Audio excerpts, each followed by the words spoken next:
Item number SCP-003. Object Class: Uselid. Special Containment Procedures. SCP-003 is to be maintained at a constant temperature of no less than 35 degrees Celsius, and ideally kept above 100 degrees Celsius. No living multicellular organisms of Category 4 or higher complexity may be allowed to come into contact with SCP-003. In event of total power failure, if SCP-003-1 begins to increase its mass, assigned personnel must engage in skin contact with SCP-003-1. Ideally, personnel may use their body heat to return SCP-003-1 to above the critical temperature. However, skin contact must be maintained even in event of SCP-003 reaching activation temperature, lasting at minimum until SCP-003-1 advances fully to its second growth stage. Personnel who enter SCP-003's containment area must first be examined for body parasites of Category 4 or higher complexity, and sterilized if such organisms are present. All personnel who have come in physical contact with SCP-003-1 are to immediately report for sterilization afterwards. SCP-003-1 must not be removed from SCP-003-2, except in case of emergency procedures detailed above.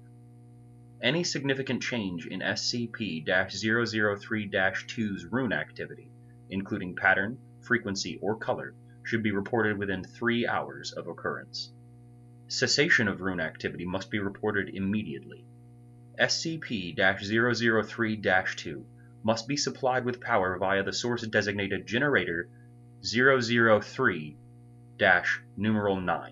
at all times.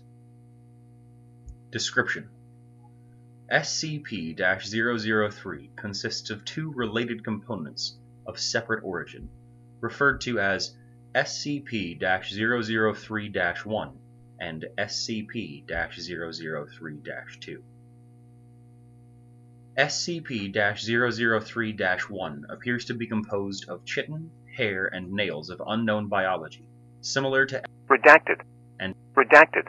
arranged in a configuration similar to that of a computer motherboard. Testing reveals SCP-003-1 to predate earliest known circuit boards by a factor of thousands of years.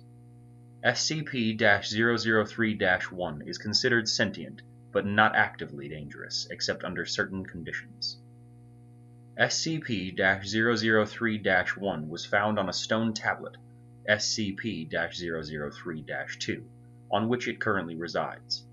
The runes on SCP-003-2 are not part of any known language and emit pale, flickering light patterns. SCP-003-2 is controlled by a non-biological internal computer, the contents of which are mostly inaccessible without risk of damaging SCP-003-2. SCP-003-2 is capable of controlled emissions of radiation, including heat, light, and anomalous radiation types. SCP-003-2 contains an internal power source of an unknown anomalous nature, which appears to have been losing power since several centuries before discovery. It is considered probable that SCP-003-2 was created for the purpose of containing SCP-003-1. Partially interpreted data recovered from SCP-003-2 may refer to a past and/or potential future LK-class restructuring event caused by SCP-003-1. SCP-003 was located by Remote Viewing Team SRV-04 Beta. It appears possible that SRV-04 Beta was deliberately contacted by SCP-003-2. Other organizations have also been alerted to SCP-003's existence, possibly by similar means. Despite this activity, SCP-003-2 does not appear to be sentient, based on its lack of reaction to M03-Gloria analysis and procedures. When SCP-003 drops below the temperature of 35 degrees Celsius, both components react. First, SCP-003-1 enters a growth state, characterized by an exponential increase in mass. This growth state consists of two stages. In both stages, SCP-003-1 partially fuels its growth by converting matter around it, starting with any surrounding inorganic material, including atmospheric elements, then non-living organic material, including cells of dead skin, hair, chitin, enamel, keratin, and other biological materials. The first stage is always the same. SCP-003-1 will first increase its mass, then take a form similar in shape to an ophiuroid, or brittle star, of 15 meters in diameter, including what appears to be a central processor of 3 meters in diameter. It will form sensory organs that appear to scan its surrounding environment, and will partially convert the area around it into an unidentified anomalous substance. The second stage describes a growth alteration which occurs when SCP-003 comes into contact with living organic material. SCP-003 appears to template itself off the organic material, and will attempt communication with organisms that match its initial template, or templates. In its second stage, SCP-003-1 may pause, slow, or change its growth, and will also convert inorganic and non-living organic elements into functionally similar structures while anomalously altering their physical makeup. While growth is consistent in the first stage, in the second stage, SCP-003-1's growth rate is diminished by 20 to 90%, so long as SCP-003-1 remains in contact with living organic material. The percentage is determined by the complexity of the organisms in contact with SCP-003-1. SCP-003-1 appears to devote a large amount of processing power to analysis of living organic material. During each of SCP-003-1's growth stages, SCP-003-2 releases bursts of radiation that temporarily inhibit the growth of SCP-003-1, or reverse this growth when the temperatures of SCP-003-1 rises above 100 Celsius. Similar radiation emissions have been replicated or recorded via other anomalous means. Addendum 003-01. Acting on information gathered from linguistic analysis of SCP-003-2's runes and comparative data analysis, Research Team M03-Gloria has managed to establish a link between SCP-003 and Redacted for analysis of functions. SCP-003-1 must now be considered sentient and is to be kept at a minimum of 1 kilometer from Redacted and the resulting byproduct at all times. Addendum 003-02. SCP-003-2's power loss has been exacerbated by the procedures performed by M03-Gloria. On orders of O5-10, M03 Gloria will continue procedures. Addendum 003-03. During M03-Gloria procedures, SCP-003-1 doubled its mass and began rapid structural growth. Temperature was immediately returned to 100 degrees Celsius.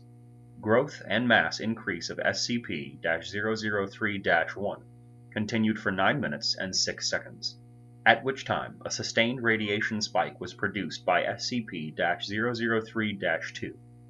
In response, SCP-003-1 returned to its normal state in 3 minutes and 39 seconds. New growth dissolved into a dusty residue which was collected for analysis. Both SCP-003-1 and SCP-003-2 ceased all detectable activity. SCP-003-2 did not resume activity until connected to external power sources. SCP-003-2's runes glowed uniformly gray and did not resume normal activity for 3 hours. SCP-003-2 no longer appears to be able to maintain containment area at a temperature above 35 degrees Celsius without external power supplied by generators 003-3 through numeral 9.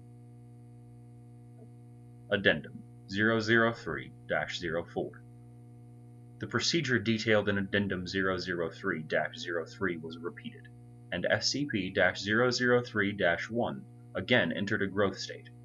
After 10 minutes and 13 seconds, SCP-003-2 once again produced a sustained radiation spike, and SCP-003-1's growth stopped for 36 seconds, then resumed at its previous pace.